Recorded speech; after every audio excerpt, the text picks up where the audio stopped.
Good morning. I'm going to show you a photograph. It's taken at a veterans home in southern Maryland, and there are three people in it.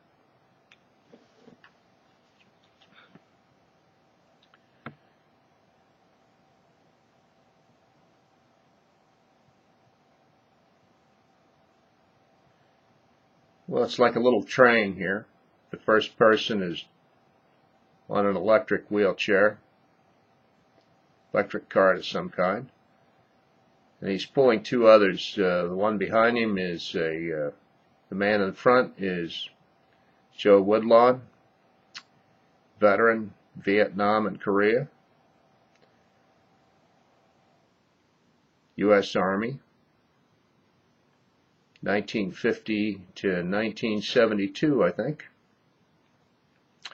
And then behind him is Lee Lease, three-war veteran, World War II, Korea, and Vietnam. And then, of course, the person behind him on a wheelchair is my wife, Dee, who knew them as well as I did, if not better. Now, Joe Woodlawn didn't tell me all the places he was at in Korea and Vietnam.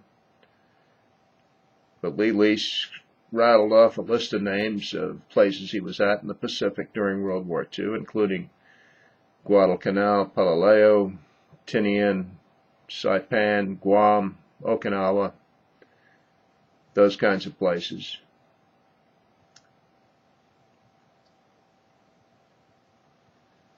These two guys are gone now. Joe Woodlawn died of Agent Orange, and Lee Lease finally had a series of strokes which completely incapacitated him, plus he had various and sundry infections and diseases that completely engulfed his body, and I doubt very much if he knew who or where he was in the end. U.S. Marines, 1941 to about 1968, with some breaks in service. The reason I mention these people is that they fought wars I didn't have to fight, did things I didn't have to do, and as far as I'm concerned, I'm responsible for the good way of life that I'm living right now. I appreciate it very much, and I love those guys. Were they angels? I doubt it very much. I know Lee Lease wasn't. And were they master strategists and military thinkers? Nope. They are the people you send off to do the things that you don't want to do, rich folks, politicians, political leaders, those of you who write the policy statements and tell us that we have to be a force for democracy so we can sweep evil off the face of the earth and all that kind of nonsense. You're not going to do it. Joe Woodlawn and Lee Lease, they're the ones that do it. Well, having said all of that, where do I go from here? It's Sunday morning. I was remembering those guys and thinking those thoughts and thinking about some of the things I've said about American foreign policy. And I decided I've done enough ranting and raving about it up till now. I should probably give a word of thanks and remember the people that have to do these things and go to these places, suffer the things that we don't have to suffer.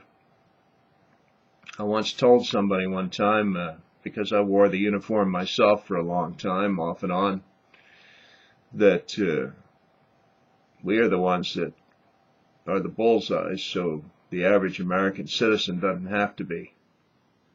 I didn't say that because I worship myself so much. I just said it because that's really exactly what the reality is. That's the way it's supposed to work anyway.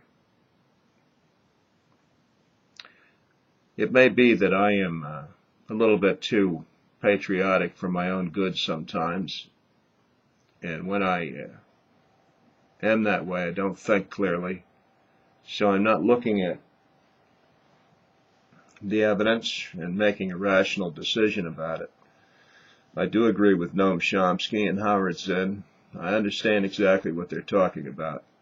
I know that the wars of imperial expansion are still going on, and that they will continue to go on until they stop, until somebody orders those actions to cease.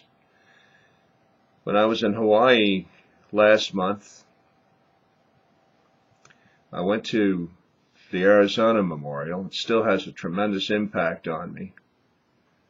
First seeing the film of it, and then actually being on it and seeing the wreckage, that what you can see from above the memorial platform, and then looking down into the water, watching the remainder of the fuel oil bubble up to the top, coming up as a black pearl or marble, perfectly round, floating to the top, and then bursting into a smear, just like a tear, just like a tear. The tears of the Arizona. And I think about that sometimes. Think about the 1,000 or so young guys down below who were killed on that ship and are, most of them, not recovered. And their shipmates who come back once they pass on. They're allowed to be buried there. Their remains in a burial urn placed, I think it is, inside turret number 1. And I'm speechless. That's what it is. It's just a feeling of speechlessness. It's the same effect that it has on everyone that goes to that memorial, especially Americans.